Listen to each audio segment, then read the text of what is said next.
اعوذ باللہ من الشیطان الرجیم بسم اللہ الرحمن الرحیم۔ محترم ناظرین السلام علیکم۔ ناظرین، نظر کا لگنا برحق ہے اور یہ کسی بھی انسان پہ اپنا وار دکھا سکتی ہے۔ نظر بد کسی بھی تیراک کو پانی میں ڈبا سکتی ہے، کسی بھی اچھے انسان کو بیمار کر سکتی ہے،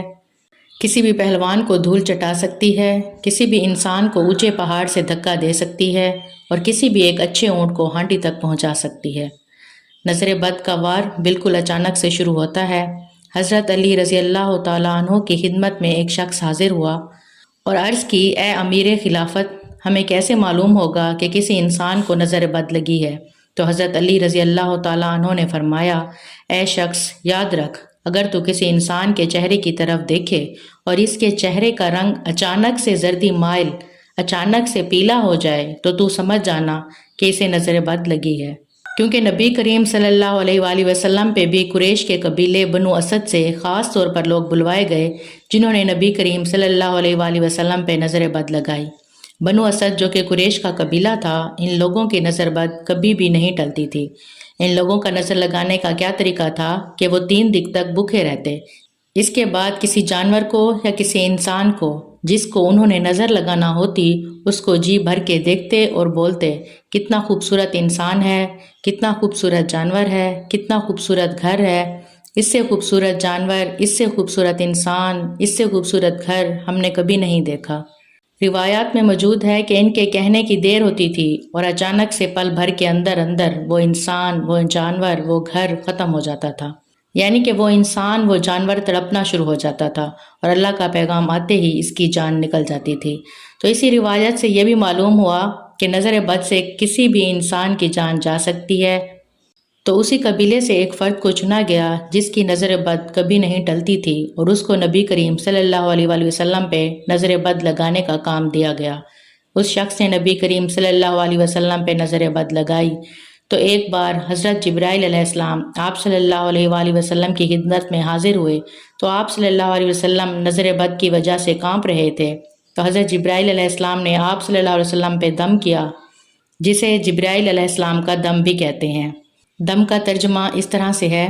اللہ کے نام کے ساتھ میں آپ کو دم کرتا ہوں ہر اس چیز سے جو آپ کو اذیت دیتی ہے، ہر حاسد کے حسد سے اور ہر نظر بد سے، اور اللہ کے نام کے ساتھ اللہ آپ کو شفا دے۔ ناظرین، یہ حضرت جبرائیل علیہ السلام کا دم تھا جو آپ صلی اللہ علیہ وسلم پہ کیا کرتے تھے تاکہ آپ صلی اللہ علیہ وآلہ وسلم پہ نظر بد کا اثر ختم کیا جا سکے۔ محترم ناظرین، ویسے تو نظر بد کے بہت سارے علاج ہیں جس میں حضرت جبرائیل علیہ السلام کا دم بھی شامل ہے، لیکن نبی کریم صلی اللہ علیہ وسلم کی حدیث ہے کہ آپ صلی اللہ علیہ وسلم نے فرمایا، جب اللہ نے مجھ پر سورہ فلق اور سورہ ناس نازل کی تو میں نے باقی تمام دم چھوڑ دیے اور ان دونوں کو اپنا لیا، یعنی کہ سورہ فلق اور سورہ ناس، اور اس کا دم ہی نظر بد کے لیے سب سے افضل ہے۔ آپ کو چاہیے کہ 3 بار سورہ فلق، 3 بار سورہ ناس اور 10 بار سورہ اخلاص، یہ تینوں صورتیں پڑھ کے اپنے دونوں ہاتھوں پہ دم کر کے اپنے پورے جسم پر پھیر لیں، انشاءاللہ آپ کی نظر بد مکمل طور پر ختم ہو جائے گی۔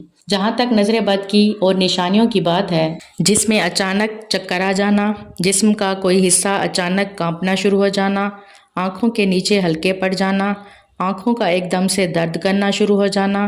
آنکھوں کے آگے دھواں آ جانا، چہرے کا سرخ پڑ جانا، سستی رہنا، کاہلی رہنا، کام کی طاقت نہ ہونا، کانوں سے گرمائش نکلنا محسوس ہونا، جسم میں بہت خارش ہونا، پیٹ میں کثرت سے گیس بننا، بار بار جمائی آنا، دماغ پہ بوجھ ہو جانا، الٹی جیسا بار بار محسوس ہونا، دل کا ایک دم سے بے چین ہو جانا، دل کا تیزی سے دھڑکنا شروع ہو جانا، نمازوں سے دور بھاگنا، دوستوں اور رشتہ داروں سے نفرت محسوس ہونا، عورتوں کے بال گرنا شروع ہو جانا، کاروبار کا، عہدے کا، منصب کا ایک دم سے خاتمہ ہو جانا، منہ پر ایک دم سے دانے آ جانا، کپڑے پھٹ جانا، سرخ دانے جسم پر نظر آنا، آنکھوں کے نیچے ہلکے نظر آنا، ہر وقت غصے میں رہنا، دانتوں میں درد محسوس ہونا، ازدواجی زندگی کا ایک دم سے خاتمہ ہو جانا، شوہر کا بیوی سے یا بیوی کا شوہر سے نفرت کرنا شروع ہو جانا، بچوں کی اچانک سے کمزوری شروع ہو جانا،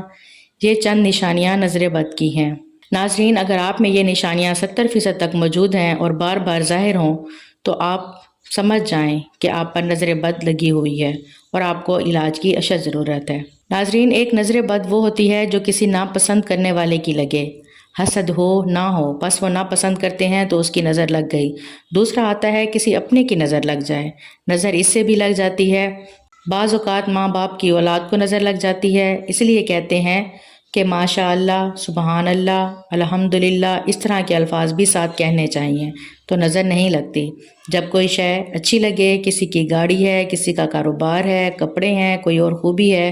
جب دیکھیں تو ماشاء اللہ ساتھ پڑھ دیں گے تو نظر نہیں لگے گی۔ بعض اوقات اپنی بھی نظر لگ جاتی ہے، یہ بھی ایک حقیقت ہے۔ تو محدثین نے اس کے اوپر باقاعدہ بڑی تفصیل سے کلام کیا ہے، تو اس لیے تھوڑا سا ذرا سیلفیوں سے بھی پرہیزی کرنی چاہیے کہ ہم جتنی سیلفیاں لیتے ہیں نظر بھی اتنی لگتی ہے۔ ہم سیلفی لیتے اسی لیے ہیں کہ کتنی اچھی لگ رہی ہوں، یہاں کھڑی ہوں تو کیسی لگ رہی ہوں، وہاں کھڑی ہوں تو کیسی لگ رہی ہوں۔ تیسری نظر ہوتی ہے حاسد کی نظر۔ حاسد کی نظر پہلی دونوں نظروں سے زیادہ خطرناک ہوتی ہے۔ اب نظر لگتی کیسے ہے؟ علماء نے اس پہ فرمایا کہ انسانی آنکھ سے جو شعاعیں نکلتی ہیں، ان شعاؤں کے اندر زہریلا پن بھی ہوتا ہے۔ آنکھوں سے نکلنے والی شعاع کے اثرات تو سب سمجھتے ہیں نا، محبت سے دیکھیں تو اس کا بھی پتہ چل جاتا ہے، نفرت سے دیکھیں تو اس کا بھی پتہ چل جاتا ہے، اور اس میں ضروری نہیں ہوتا کہ بقیہ پورا چہرہ دیکھیں تو پتہ چلے گا۔ نگاہوں کی جو شعاع ہے وہی بتا دیتی ہے کہ کس نظر سے دیکھ رہا ہے۔ ٹھیک، تو اب کیا ہے کہ جب انسان حسد کے ساتھ کسی کو دیکھتا ہے تو اس کے دماغ کے اندر زہر پیدا ہوتا ہے، اور وہ اس کی ان شعاؤں کے ذریعے سامنے والے پہ اثر کرتا ہے اور یہ اس کو نقصان پہنچاتا ہے۔ تو اس لیے حسد والے کی جو نظر ہے یہ بھی بڑی شدید ہوتی ہے۔ اس لیے فرمایا گیا کہ اپنی نعمتیں چھپا کر حاسدوں سے بچو۔ بلا وجہ ہر ایک کے سامنے جا کے اپنی کاروبار کی باتیں، اپنے پیسوں کی باتیں یا اپنی اونچی اونچی باتیں نہیں کرنی چاہیے، خاص طور پر وہ لوگ جو کہ محروم ہیں۔ ایک کاروباری دوسرے کاروباری کے سامنے بات کر رہا ہے، وہاں بھی تھوڑی احتیاط چاہیے، اور ایک یہ ہے کہ اس کے سامنے بات کر رہا ہے جو بالکل محروم ہے تو نگاہ حسرت اور نگاہ حسن ڈال دے گا، اس سے بچنا چاہیے۔ تو اپنی نعمتیں چھپا کے حاسد سے اور حسرت والے سے بچنا چاہیے، اور بالفرض محسوس ہو کہ نظر لگ گئی یا محسوس نہ بھی ہو تو جو سنت ہے کہ سورہ فلق اور سورہ ناس پڑھ کر روزانہ رات کو اپنے اوپر یا اپنے ہاتھوں پہ دم کر کے اپنے بدن پہ، اپنے چہرے پہ، جہاں جہاں ہاتھ پہنچے وہاں پر ہاتھ پھیر لیں تو انشاءاللہ نظر بد سے حفاظت رہے گی۔